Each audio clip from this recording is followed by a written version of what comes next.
साथ संगत जी, प्यार से कहना धन रंकार जी।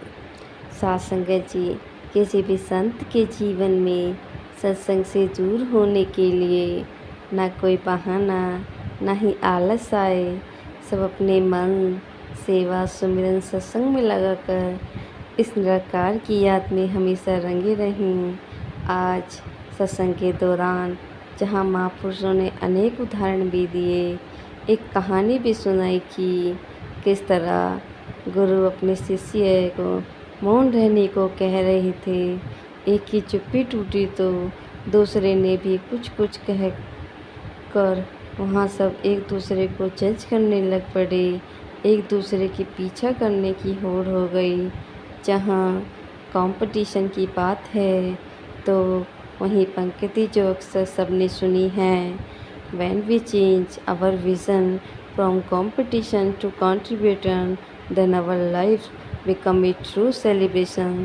जब हम अपनी दृष्टि प्रतिस्पर्धा से योगदान की ओर लगते हैं तो जीवन एक उत्सव बन जाता है। युवा आजकल इंटरनेट पे काफ़ी एक्टिव हैं।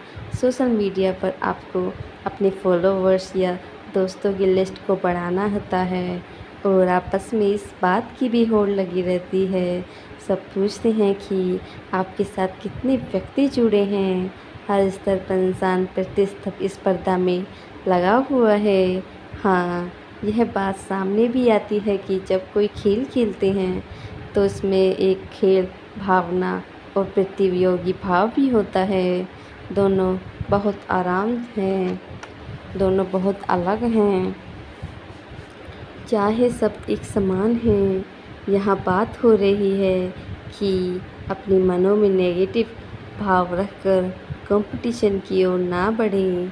हम हमेशा यही सोचें कि इस संसार को कैसे सकारात्मक योगदान दे सकें। देखने में तो सारे इंसान दिखते हैं, पर क्या हमारे नियत और आचरण इंसानों वाला है? कहीं हम इंसान की चोली में हैवान तो नहीं? शायर ने भी कहा है कि एक जैसी दिखती थी माचिस की वो तिल्लियाँ, एक जैसी दिखती थी माचिस की वो तिल्लियाँ, कुछ ने दिए जलाए और कुछ ने घर, कुछ ने दिए जलाए और कुछ ने घर। हम अगर इंसान दिख रहे हैं तो देखना यह है कि हम अंदर से किस तरह के हैं, हमारा व्यवहार कैसा है। जैसे डिब्बी में पड़ी माचिस की तिल्लियाँ एक जैसी दिख रही हैं, पर वो अपना उपयोग किस तरह कर रही हैं। कोई तो रोशनी प्रदान करने के लिए दिए में उजाला भर रही है, तो किसी ने अपने आप को बर्बादी करने के लिए दिए कारण बना लिया है। कितने ही घर जला दिए। अगर इंसान हैं तो हमें ध्यान देना है कि हम समाज के लिए इस तरह से अपना कंट्रीब्यूशन दे रहे हैं। जब इतनी बड़ी बात यह ब्रह्मज्ञान हमारी झोली में है तो फिर यह कारण है कि हमने अपनी सोच को छोटा कर लिया है, जबकि हमें यह पता लग चुका है कि हमारी आइडेंटिटी विशाल है। तो फिर किसी से ऊंच नीच भेदभाव नहीं होना चाहिए, सिर्फ एक अपनेपन का भाव हो। समदृष्टि से ही सबको देखना है।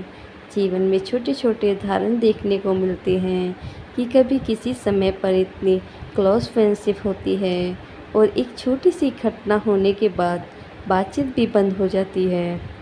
हमें अपने रिश्तों को किस तरह आगे सुधारना है। हम एक बात को पकड़कर अड़ भी जाते हैं और दूसरी तरफ लेफ्ट को का भाव रखकर रिश्तों को अधिक महत्व देते हुए उस छोटी सी बात को नज़रअंदाज भी कर देते हैं। चाहे वो दोस्ती में या परिवार में, हमें उन चीज़ों को प्राथमिकता देते हुए अपने जीवन को भल के रास्ते पर चलाना है। अपना वेल बिहेव नेचर को सत्संग तक ही ना सीमित रखें, बल्कि समाज में भी अपने अच्छे आचरण से एक मिसाल कायम करें। हमने अपने संतों के सिखाए मार्ग पर ही चलना है।